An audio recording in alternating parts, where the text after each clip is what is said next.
ഒരു വാർത്ത കണ്ടപ്പോൾ ഞാനാകെ ഞെട്ടി. പക്ഷേ വാർത്തയുടെ വിശദാംശങ്ങൾ ഒന്ന് വായിച്ചപ്പോൾ അത് നിങ്ങളുമായി പങ്കുവയ്ക്കണമെന്ന് കരുതി. മറ്റൊന്നുമല്ല, നമ്മുടെ നടൻ ധർമ്മജൻ ബോൾഗാട്ടി അദ്ദേഹം വീണ്ടും വിവാഹിതനായി. നിങ്ങൾക്കൊരു സംശയം തോന്നിയില്ലേ?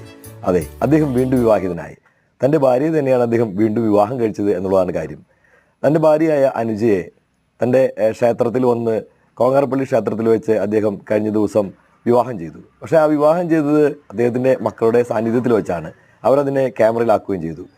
തങ്ങളുടെ വിവാഹം ഒരു ഒളിച്ചോട്ട വിവാഹമായിരുന്നു, പ്രേമവിവാഹമായിരുന്നു. അതുകൊണ്ട് തന്നെ വേണ്ടത്ര രീതിയിലുള്ള സജ്ജീകരണങ്ങളൊന്നും തന്നെ ഞങ്ങൾക്ക് നടത്താൻ സാധിച്ചിട്ടില്ല. അതുകൊണ്ടാണ് ഇത്തരത്തിലുള്ള വിവാഹം നടത്തുന്നതെന്ന് അദ്ദേഹം പറയുകയും അതുപ്രകാരം കഴിഞ്ഞ ദിവസം ഇന്നലെ കോങ്ങാരപ്പള്ളിയിലെ ക്ഷേത്രമുറ്റത്ത് വെച്ച് 9:30-ക്കും 10:30-ക്കും ഇടയിലുള്ള മുഹൂർത്തത്തിൽ വെച്ച് അദ്ദേഹത്തിൻ്റെ ഭാര്യയുടെ വിവാഹം നടന്നു. പരസ്പരം തുളസി മാലകൾ ചാർത്തി സിന്ദൂരം തൊടിയിച്ചു.